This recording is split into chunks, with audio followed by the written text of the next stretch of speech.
السلام علیکم ورحمۃ اللہ وبرکاتہ۔ ایک سوال بہت زیادہ پوچھا گیا ہے۔ سوال یہ ہے کہ آیا کہ شیمیل کا عورتوں کے لیے یا مرد کے لیے جماعت کرانا کیسا ہے؟ تو آپ کو ہم اس ویڈیو کے اندر مکمل اس مسئلے کی رہنمائی کریں گے۔ تو اگر آپ ہمارے یوٹیوب چینل پر نئے ہیں تو آپ ہمارے اس چینل کسور اسٹوڈیو کو لازمی طور پہ سبسکرائب کریں۔ ویڈیو اچھی لگے تو اس ویڈیو کو لازمی طور پہ لائک کیجئے گا۔ تو چلتے ہیں اپنے ٹاپک کی طرف۔ سب سے پہلے آپ کو یہ معلوم ہونا چاہیے کہ امامت کی شرائط کیا ہیں۔ کیا شیمیل کے اندر امامت کی شرائط پائی جا رہی ہیں یا نہیں پائی جا رہی، اور ہمارے جو معاشرے کے اندر شیمیل ہوتے ہیں وہ کس کیٹاگرائز کے اندر آتے ہیں، تو ہم اس کے اندر مکمل طور پہ آپ کی رہنمائی کریں گے۔ سب سے پہلی بات یہ ہے کہ جو بھی جماعت کرانے والا ہے اس کے لیے لازم یہ ہے کہ وہ مسلمان ہو۔ مسلمان ہونا یہ امامت کی پہلی شرط ہے۔ اسی طریقے سے اس کے لیے بالغ ہونا بھی شرط ہے، یعنی مسلمان بھی ہو اور بالغ بھی ہو، یہ امامت کے لیے دوسری شرط ہے۔ اسی طریقے سے جو امامت کے لیے شرط ہے وہ یہ ہے کہ عقل مند بھی ہو۔ مجنون، بے ہوش اور بے وقوف شخص بھی اس کے لیے امامت کا اہل نہیں ہے۔ چوتھی بات یہ ہے کہ وہ مرد ہو، مرد ہونا بھی لازم ہے۔ اب پانچویں بات یہ ہے کہ اس کو قرآن پاک کی قرات پر مکمل طور پر عبور حاصل ہو، قرآن پاک کو اچھے طریقے سے پڑھ سکتا ہو۔ اور آخری بات یہ ہے کہ وہ شخص معذور نہ ہو۔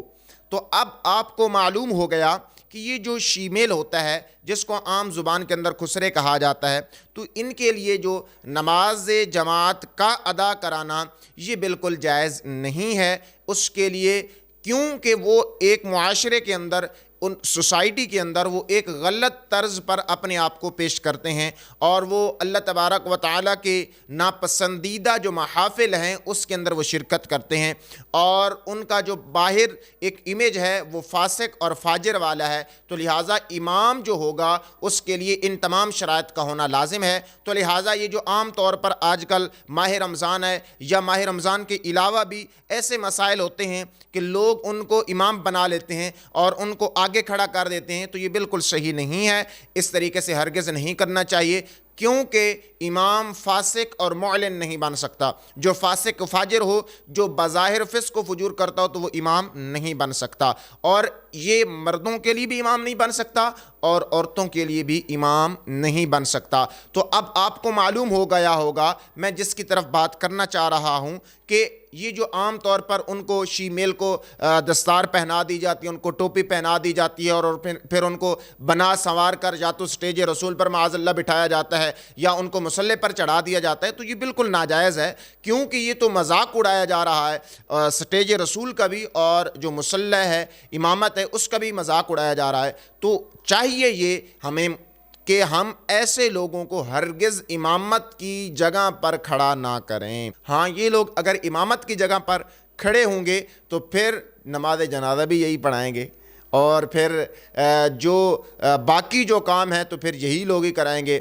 تو ہاں، اگر آپ علماء سے بیزار ہیں تو آپ کو تو توبہ کرنی چاہیے اور ساتھ ساتھ میں اللہ تعالیٰ سے معافی مانگنی چاہیے۔ تو اگر آپ کے یہ رہنما بن گئے، رہبر بن گئے، تو پھر اس قوم کا اللہ ہی حافظ ہے۔ تو آپ کو مسئلہ سمجھ آ گیا ہوگا۔ امامت کی جو شرائط ہیں ان میں مرد ہونا شرط ہے، اور یہ جو شیمیل ہوتے ہیں یہ مرد نہیں ہوتے، مرد کے زمرے میں نہیں آتے، تو لہٰذا اس صورت کے اندر ان کے لیے ناجائز ہے امامت کرانا۔ اس میں ایک اور اہم بات بھی ہے کہ لوگ کہیں یار وہ توبہ کر لی ہے اور یہ ساری چیزیں ختم کر دی ہیں، تو اس میں بھی یہ بات ہے کہ جب ان تمام کرائٹیریاز پر پورا اتریں گے تب ان کے لیے امامت کرانا جائز ہوگا۔